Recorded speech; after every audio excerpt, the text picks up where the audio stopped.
Assalamualaikum warahmatullahi wabarakatuh. Saya atas nama Rian Febrian dari kelas 12 TAB Industri. Di sini saya akan sedikit menjelaskan materi yang bertentangan strategi penyebaran Islam ke Indonesia. Sebelum itu, ada beberapa tahapan atau proses penyebaran Islam ke Indonesia. Yang pertama, melalui jalur perdagangan. Islam diperkirakan masuk ke Indonesia melalui jalur perdagangan sejak abad ke-7 hingga abad ke-11. Ahmad Syafrizal dalam penelitiannya yang berjudul Sejarah Islam Nusantara dalam jurnal Islamuna tahun 2015 menyebutkan sejak awal abad Masehi, kaum pedagang asing sudah mengunjung beberapa pelabuhan di Nusantara seperti Aceh, Barus, Palembang, Sunda Kelapa, dan Gresik. Yang kedua, melalui jalur pernikahan. Pernikahan menjadi salah satu cara penyebaran Islam di Nusantara. Jalur pernikahan ini ditempuh para ulama sekitar abad ke-11 hingga ke-13 Masehi. Windriati dalam buku siswa Sejarah Indonesia SMA atau MA menyebut umumnya saudagar yang menikah adalah orang-orang yang kaya dan terpandang, sehingga para putra-putri raja yang akan dipersunting harus masuk Islam terlebih dahulu. Jalur ini memiliki andil besar dalam persebaran Islam di Nusantara. Yang ketiga, melalui jalur pendidikan. Jalur pendidikan ini dibentuk oleh para dai yang mengabdikan dirinya untuk menyebarkan Islam ke wilayah baru. Salah satunya Nusantara. Para dai penyebar agama Islam ini bukanlah pedagang, melainkan murni menjalankan misi untuk membawa ajaran Islam ke wilayah baru yang belum tersentuh Islam. Dalam praktiknya, mereka dipandu oleh para pedagang.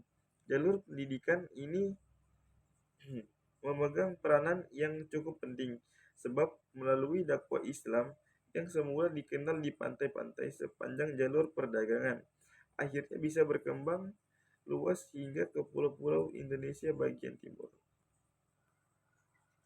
Yang keempat, melalui jalur kesenian. Agama Islam masuk ke Indonesia tak luput dari peran akulturasi budaya yang dilakukan oleh para dai. Hal ini terjadi sekitar abad ke-12 hingga ke-14 Masehi. Cara ini salah satunya dilakukan melalui pertunjukan wayang yang dilakukan oleh Sunan Kalijaga. Ada juga strategi penyebaran Islam. Strategi penyebaran Islam melalui permainan musik yang dilakukan oleh Sunan Buana. Yang kelima, melalui jalur politik. Penyebaran Islam di Nusantara juga dilakukan melalui pendekatan politik. Salah satunya adalah berdirinya Kesultanan Demak yang kental dengan peran Wali Songo. Pemimpin pertama sekaligus pendiri Kesultanan Demak adalah Raden Patah yang merupakan putra dari Barawijaya V, raja terakhir Majapahit. Berdirinya Kesultanan Demak ini memudahkan penyebaran Islam di tanah Jawa. Ketika seorang raja telah memeluk Islam, maka rakyat pun akan berbondong-bondong mengikutinya. Yang keenam atau yang terakhir, melalui jalur tasawuf.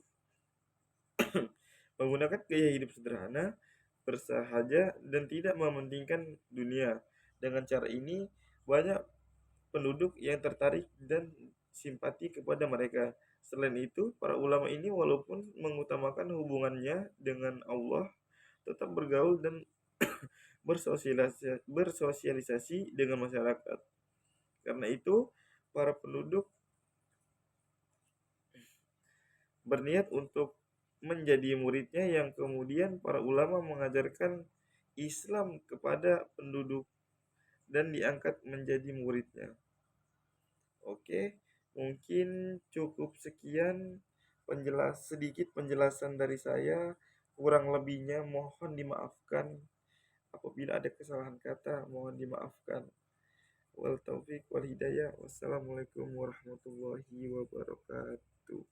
Terima kasih.